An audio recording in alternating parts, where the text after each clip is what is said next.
Salut tout le monde, j'espère que vous allez bien. Je vous prends pour un nouveau vlog par rapport à l'accident de Ted. Je suis désolée, ça va être un vlog un peu à l'arrache, sans montage, sans rien du tout. Voilà, je voulais juste vous expliquer ce qui s'était passé, faire le point avec vous, enfin voilà, vous donner des nouvelles.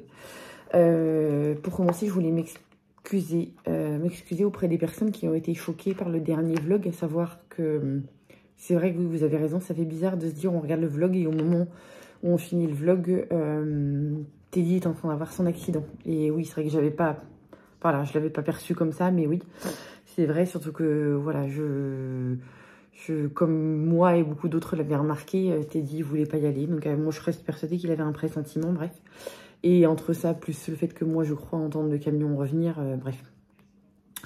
Donc voilà, pour remettre dans le contexte, Ted a eu un très grave accident ce samedi 5 novembre, tout près de la maison. Donc quand je dis tout près de la maison, c'est à 10 minutes de chez nous. En allant faire les courses, il s'est fait percuter de plein fouet par un autre automobiliste qui roulait à très grande vitesse et qui, pour une raison, on ne sait quelle raison, il y a une enquête de police en cours, hein, on ne sait pas pour quelle raison, il a foncé sur Teddy. Donc voilà, alors là j'ai pris pas mal de recul hein, parce que nous sommes jeudi et l'accident a eu lieu samedi dernier, mais je pense que je vais vous repasser tous les détails du pourquoi, du comment, du ceci, du cela, parce que sinon je vais me remettre à pleurer. Et aujourd'hui ça commence à être un petit peu mieux au niveau moral, donc voilà, je vais peut-être pas m'étaler. Mais bon, concrètement, voilà, Teddy a eu son accident samedi matin vers 10h, 9h, 10h, 10h moins quart, quelque chose comme ça. L'accident a été très très grave, le choc extrêmement violent, les secours sont arrivés même pas une demi-heure après. Il y a eu plein de témoins de l'accident, dont un des premiers témoins qui est venu assister Ted, un ambulancier.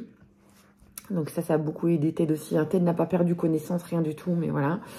Ce qu'il faut savoir, c'est que Teddy est resté coincé plus d'1h30 dans le camion parce que voilà, il avait les jambes littéralement prises par les pédales de frein, d'embrayage, etc. En fait, le camion s'est trouvé pas mal broyé. Voilà, quand je vous dis que ça a été très violent, ça a été très très violent. Tiens, d'ailleurs, je vais vous mettre une petite vidéo de l'état du camion parce que du coup, moi lundi, je suis allée voir au garage du dépanneur, celui qui avait récupéré le camion pour récupérer les quelques petites affaires, et j'en ai profité pour faire une petite vidéo de son état. Et c'est un petit peu, ça secoue un petit peu quand on voit la violence du choc. Je vous mets la vidéo là, si jamais vous vous sentez pas trop prêt à regarder. Il n'y a pas de son et tout, mais on voit qu'il sent le sale état. Si n'hésitez pas à passer, ça a 1 minute 30, n'hésitez pas à passer pour ne pas regarder. Bon, nous voilà devant le camion. On est venu récupérer les quelques petites affaires qui traînent dedans. Mon chéri m'a dit surtout fais abstraction de ce que tu vas voir. C'est très effrayant quand même. Il avait les jambes là. Voilà. Il avait les jambes coincées là. Ils ont tout mis, des renforts et tout.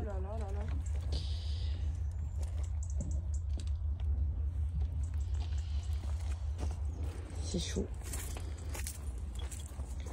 Voilà, derrière, de toute façon, il n'y a pas eu de... Oui, ça a tapé la terre, mais... Là, il n'y a plus la portière arrière. Ils ont ouvert, ils ont quitté. La portière arrière, elle a été posée là-bas parce qu'elle a gêné. La portière avant, là. Et ça, c'est ce qui reste. Ce qui va être de nous expliquer qu'ils ont dû découper aussi par en dessous pour pouvoir le sortir. Enfin, voilà. Voilà. Il n'y a pas grand-chose à récupérer. De toute façon, en affaires personnelles, donc c'est tout... c'est tout des meubles.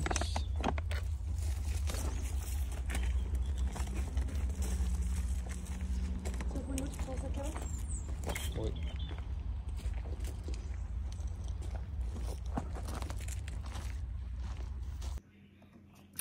Donc voilà, comme vous l'avez vu, c'est assez choquant. Enfin, moi, quand j'ai vu l'état, voilà, j'avais vu des photos et tout, mais quand j'ai vu l'état, ça m'a pas mal de... Voilà. Donc concrètement, comment ça s'est passé? Ted a été transporté par les pompiers, par le SMUR, pardon, à l'hôpital de Saint-Gaudens. En fait, il avait par chance, mais franchement par chance, il n'avait que, alors je pèse mes mots hein, parce qu'il va garder des séquelles et tout, il n'avait que la hanche en vrac. Donc il a subi une première opération samedi, pratiquement dans la foulée dès qu'il est arrivé. Alors opération, attention, ils appellent ça opération, mais c'est une manipulation sous anesthésie générale. Mais en fait, ils l'ont endormi pour lui remettre toute la hanche en place. Donc une grosse manipulation kiné, etc. Voilà, très douloureuse, mais voilà, ils l'ont anesthésié entièrement. Donc sa hanche a été remise en place, mais il est resté sous surveillance jusqu'à lundi. Et il a refait un scanner lundi midi pour voir si la manipulation, si l'opération qu'il avait subie le samedi était, avait bien réparé les choses. Donc voilà, pendant ce temps-là, en attendant, depuis samedi, ce qu'il faut savoir, c'est que Teddy a eu strictement interdiction de bouger. Il est littéralement alité dans un lit. Interdiction de se lever, interdiction de se mettre à plus de 80, à plus de 45 degrés. Voilà, il n'a pas le droit, il mange semi-allongé, enfin voilà. Il n'a pas le droit de bouger, il a un poids de, ça a commencé avec 8 kg et là maintenant il est descendu à 4 kg sur la jambe pour la tendre au maximum et que la hanche se remette bien. Donc ça a été comme ça jusqu'à lundi. Alors là, c'est encore le cas, mais voilà, c'était jusqu'à lundi. Donc il a passé son scanner. Malheureusement, il n'a pas eu le résultat tout de suite parce que le chirurgien a été littéralement booké toute la journée de lundi. Il n'a pas pu venir voir Ted pour donner son résultat. Donc Ted a eu son résultat mardi et il s'est avéré que... alors ça a été très violent, ça psychologiquement pour Ted, parce que le monsieur lui a annoncé, le chirurgien lui a annoncé directement, bah non, bah... Comme on avait émis la possibilité, on vous transfère sur Toulouse, vous allez être opéré. Donc là, ça a été très... psychologiquement, ça a été assez dur pour Ted parce que, en plus de tout le reste, hein, je vous passe les détails, c'est qu'entre le moment où le chirurgien lui a annoncé on vous transfère à Toulouse, vous allez être opéré, les infirmières étaient déjà en train de faire son sac et avaient déjà pris contact avec l'ambulance pour le transférer en fait. Ça a été très rapide et ce qu'il faut savoir, c'est qu'en l'espace de... Enfin, entre le temps où il a eu une annonce et le temps où il arrive à Toulouse, il y a eu 1h30 grand max qui s'est passé. Bref, et là, donc ça c'était la journée de mardi. Et la journée de mardi, pareil, psychologiquement, ça a été assez compliqué parce que du coup, en arrivant à Toulouse, c'est là qu'un médecin est venu le voir et lui a annoncé qu'en plus de la hanche, c'était beaucoup plus grave parce qu'il avait aussi le bassin qui était touché. Il a une fracture du bassin en fait. Donc concrètement ce qui s'est passé c'est que là il est toujours hospitalisé, il est à Purpan exactement à Toulouse il est mis pas sur liste d'attente mais chaque jour il peut se faire opérer. Donc mardi soir par exemple, dans la nuit de mardi à mercredi, ils l'ont mis à jeun en lui disant vous pouvez être opéré mercredi matin. Voilà, mercredi matin ils l'ont lavé, ils l'ont préparé, changé la blouse et tout. Au dernier moment, mauvaise nouvelle, monsieur Beaufour, on vous opère pas, on a 2 urgences qui sont arrivées. Donc il y a vous et un autre monsieur finalement qui ne seront pas opérés aujourd'hui. Donc une journée de perdue. Nous, mercredi, on a été voir Ted avec les enfants, voilà, histoire qu'ils se voient un petit peu. Enfin non, que moi et Sarlona, pardon. Aujourd'hui, jeudi, pareil, rebelote, ils l'ont repréparé, etc. Voilà, mis la blouse et tout. Ce matin, non, rebelote, vous n'êtes pas opéré. Aujourd'hui, le chirurgien, pour la première fois, est venu voir Teddy et lui a dit qu'il avait de fortes chances d'être opéré demain matin. Rien n'est sûr, hein, comme il dit, rien n'est sûr tant qu'il n'est pas sur la table, parce que s'il y a des urgences qui arrivent, Ted n'est pas prioritaire, ses fonctions vitales ne sont pas en danger, en fait, voilà. Il n'est pas en danger vital, en fait, voilà. Je sais pas comment, enfin, bref, vous m'avez compris. Donc voilà, donc là concrètement à l'heure d'aujourd'hui Ted est hospitalisé, il attend d'être opéré, peut-être demain, peut-être après-demain, voilà. Donc là j'ai pris pas mal de recul, donc j'arrive à vous en parler sans pleurer, mais voilà, je vous cache pas que ça a été très très compliqué. Moi, enfin concrètement, quand les pompiers m'ont appelé, je me suis littéralement écroulée, parce qu'en fin de compte, pour la petite histoire, j'ai eu peut-être 2 secondes au téléphone. Et après, c'est les pompiers qui ont arraché le téléphone des mains et qui m'ont dit votre mari va bien, mais il est gravement blessé. Je sais plus s'il m'a dit il est coincé dans le camion, on va le sortir du camion. Enfin voilà, honnêtement, ça m'a tellement choquée. Et il m'a dit, je vous rappelle. Et je suis restée comme ça, en fait. Et voilà. Et la première chose que j'étais faire, c'est réveiller Sarah pour lui annoncer la nouvelle tant bien que mal, en lui disant, papa va bien, mais il est gravement blessé. Je me suis littéralement effondrée. Enfin voilà, bref. Parce qu'on n'avait pas plus d'infos que ça, en fait. Hein. Pareil avec les garçons et tout. Et voilà, comme je venais de faire ma séance de sport, comme vous avez pu voir dans le vlog, bah, c'était, il faut que je prenne ma douche, il faut que je me prépare, il faut qu'on parte à l'hôpital et tout. Donc tout s'est très vite enchaîné. On a eu des nouvelles des pompiers vers midi, si je ne me trompe pas, 11h30 midi. Et en fin de compte, ce que je n'avais pas encore compris, c'est que Teddy était toujours, jusqu'au moment où, jusqu'à la deuxième fois où le pompier m'a appelé, Teddy était toujours coincé dans le camion. En fait, il est resté coincé 1h30 au total. Le camion a été entièrement découpé, hein, de toute façon, comme vous avez pu voir dans la vidéo. Voilà, et Ted a eu la peur de sa vie. Mais franchement, psychologiquement, voilà, depuis samedi, il fait des crises d'angoisse, chose qu'il ne faisait jamais auparavant. Il enchaîne les crises d'angoisse et tout. Pas de gros cauchemars, mais bon, de toute façon, il dort mal, donc voilà. Et à la maison, c'est quand même très, très compliqué. Hein. Vous le savez, on est une famille glue, donc on fait rien les uns sans les autres. Enfin, voilà. Alors, en dehors du travail, évidemment, les enfants, ils ont leur boulot et tout, voilà, mais... on ne fait rien. Déjà, nous, c'est compliqué de faire les choses l'un sans l'autre. Et avec les enfants, c'est pareil. Donc là, on refait surface, mais voilà, ça a été compliqué. Pour les petits, leur monde s'est un peu écroulé parce que le choc a été violent pour eux aussi. Après, certains diront, vous n'auriez pas dû et tout. Enfin, nous, c'est notre mode d'éducation qui est comme ça et on a toujours fait comme ça. Et je pense que c'est bien de faire comme ça parce que voilà.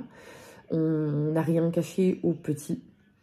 Alors évidemment, on a adapté nos mots par rapport à leur âge. Il y a des termes qu'on n'a pas employés, des choses qu'on n'a pas dites. Mais par contre, on n'a pas caché la vérité aux enfants. Donc, et au-delà de ça, bah oui, bah, ils m'ont vu pleurer beaucoup, ils m'ont vu paniquer. Ils ont vu que c'était la panique, que voilà, on est parti en trombe avec Sarlona, rejoindre Teddy à l'hôpital. Enfin voilà, ça a été un peu le branle-bas de combat. Donc voilà, et ils réagissent tous un peu différemment. Les trois grands, ils ont fait bloc avec moi. Un truc de fou, en ayant évidemment voilà, des crises d'angoisse aussi, des pleurs, machin, des gros messages d'amour envers Teddy, enfin voilà. Et les petits, c'est la séparation qui est très très compliquée, c'est très très compliqué. L'angoisse évidemment, hein. La peur d'avoir failli le perdre aussi, enfin voilà, ça a été violent. Et ils communiquent tous différemment. Maïlou, elle pleure beaucoup, Maïlou, elle est très en colère, mais elle est très en colère. Elle est même en colère contre nous dans la vie quotidienne. En fait, le moindre truc fait qu'elle explose. Célestin, il est très en mode glu. Le premier jour, il était très très speed. Je pense que sa colère, elle s'est magnifiée. C'est comme ça. Et là, depuis, il me tient la main tout le temps. Il me fait des bisous. Je pense qu'il a une peur de l'abandon, en fait, je pense. C'est ça. Donc voilà, on essaye de calmer comme on peut. Manutea, elle est introvertie. C'est le même caractère que Paulino, en fait. Donc, Manutea, par contre, elle n'a pas beaucoup pleuré. Mais par contre, quand elle a pleuré, c'était pour une petite goutte d'eau insignifiante qui n'avait rien à voir avec l'accident. Mais un petit truc, voilà, qui l'a titillé, hop, ça sortait. Donc, voilà, c'est vraiment trois caractères différents. Mais voilà, on essaye de les gérer au mieux. Et puis, voilà. Et puis, moi, bah, je refais face... tranquillement. Donc voilà, les journées sont assez speed. Là, j'ai dit, je prends du temps pour vous expliquer parce que sinon, vous allez être un petit peu perdu. Mais voilà, mais oui, les journées sont assez speed. Bah, tout ce qu'on faisait à deux, du coup, je me retrouve toute seule à les faire. Que ce soit pour le travail, que ce soit pour la gestion de la maison, que ce soit pour la gestion des enfants, pour tout. Parce qu'encore une fois, on faisait tout tous les deux. Et il n'y en avait pas un qui faisait des choses plus que l'autre. Voilà, donc... mais bon, après, on en verra d'autres. Voilà, on se dit que on a une très bonne étoile quand même parce que les pompiers l'ont dit, le SMUR l'a dit, l'hôpital l'a dit. Normalement, Teddy, il n'aurait pas dû sortir dans cet état-là, mais limite, il aurait dû partir, en fait. Voilà. Parce que le choc a été vraiment, vraiment très violent. Et certains disent même que c'est le camion qui l'a sauvé, parce que sinon, voilà. Quoi vous dire d'autre? Bah, j'ai fait le tour. Hein, j'ai fait le tour. Voilà, c'était vraiment pour vous donner des nouvelles, vous dire un petit peu ce qu'il en est. Je vais vous mettre une petite photo de mon chéri prise hier à l'hôpital. Voilà, il garde le sourire quand même. Ça l'empêche pas de faire le clown. Parce que vous connaissez son caractère. Alors, c'est une façade. Hein. C'est une façade, mais clairement c'est une façade parce que il le dira pas, mais il va pas très bien. Mais il fait mine. Il fait mine. Il a pris le côté positif que... Enfin, moi, vous savez, vous me connaissez, je suis quelqu'un de très positif dans la vie. Là, moi, littéralement, je me suis écroulée parce que, voilà, je peux pas m'empêcher de penser que... Alors, certains diront, il va récupérer vite, il a que 43 ans. Mais justement, il a que 43 ans et il va sortir de ça avec des séquelles. Parce que là, il parle quand même de lui mettre des plaques et des vis au niveau de la hanche et au niveau du bassin. C'est pareil, à 43 ans, voilà, il va forcément avoir des traces. Comment ça va se passer aussi après? Concrètement... Alors, on a eu plein de scénarios différents depuis samedi. Donc là, le dernier scénario dont le chirurgien a parlé à TED ce matin, c'est que concrètement, s'il se fait opérer demain, il le garde hospitalisé donc à Purpan jusqu'à lundi, mardi, le temps de vérifier son état de santé, de se remettre de son anesthésie générale, de l'intubation, etc. Le temps aussi que le kiné vienne lui apprendre différents mouvements, des postures, des choses à faire, des choses à ne plus faire, enfin voilà. Comment manger, sachant qu'il est semi-allongé. Bon, ça, il le fait depuis samedi, donc maintenant il a pris l'habitude.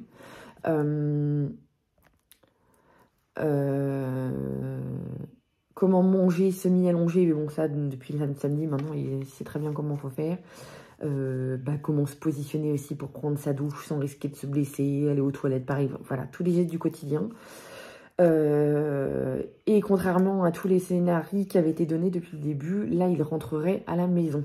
Alors attention, rentrer à la maison, ça va être génial pour toute la famille, ça va être génial pour lui aussi au niveau moral, mais c'est pas fini en fait. Parce que Ted va devoir rester alité pendant 6 semaines. Donc, interdiction de mettre un pied par terre. Enfin, en tout cas, pas le pied touché. Donc, mais il faut qu'il reste alité, donc couché 22 heures sur 24. Il va avoir le droit de se lever avec des béquilles. Mais il faut qu'il le fasse le moins possible. Et ça va être juste pour aller au WC, faire sa toilette et aller chez le kiné. Alors, le kiné, on ne sait même pas encore comment on va se goupiller. Parce que ici, on est très mal desservis. Et je ne sais pas encore, voilà, le chirurgien n'est pas trop rentré dans les détails, mais je ne sais pas si ça va être kiné à domicile ou kiné dans le coin avec le transport en ambulance allongée. On ne sait pas encore. Pour l'instant, on ne sait pas, mais voilà, il n'est pas prêt de reconduire. Ça, voilà, il n'est pas prêt de retrouver toutes ses fonctions motrices, donc pour travailler, etc. Voilà, ça va être très limité, donc voilà, mais il s'en est sorti. Déjà, c'est extraordinaire. Voilà, vous m'auriez vu il y a 3 jours, je vous disais pas, je réagissais pas comme ça. Hein, donc voilà, je pense qu'il valait mieux que j'attende pour vous faire cette vidéo. En attendant, je voulais vous dire encore un grand merci parce que j'ai reçu déjà énormément de commentaires par rapport au précédent vlog. Voilà, c'est franchement adorable. J'en ai reçu aussi de gens qui nous suivent également sur Instagram. Alors, je vais remettre le compte Insta là. Je sais que vous êtes beaucoup à nous suivre que sur YouTube, mais si jamais voilà vous êtes curieux et que vous voulez avoir les infos en plus en temps réel, c'est plus facile pour moi de les mettre sur Insta en story. Donc voilà, je vais remettre les comptes Insta juste là. Mais toujours est-il que voilà, vous nous envoyez, voilà, que ce soit sur les différents réseaux, on a reçu une vague de soutien, de commentaires, de courage, voilà, donc franchement, c'est franchement adorable. Voilà, sur ce, je vous fais des gros bisous. Je ne sais pas quand est-ce qu'on revloguera. Parce que vous vous doutez bien que tout ce qui est travaux, etc., on va pas en reparler tout de suite. Hein. Mais on revloguera, ça c'est sûr, mais je peux pas vous dire quand. Donc voilà, on viendra faire des petites vidéos, des petites stories. Je vais voir un petit peu comment je vais m'organiser, mais on reviendra vous donner des nouvelles, c'est certain. Voilà, sur ce, je vous fais des gros bisous. Encore merci pour tout, et puis je vous dis à très bientôt. Merci beaucoup.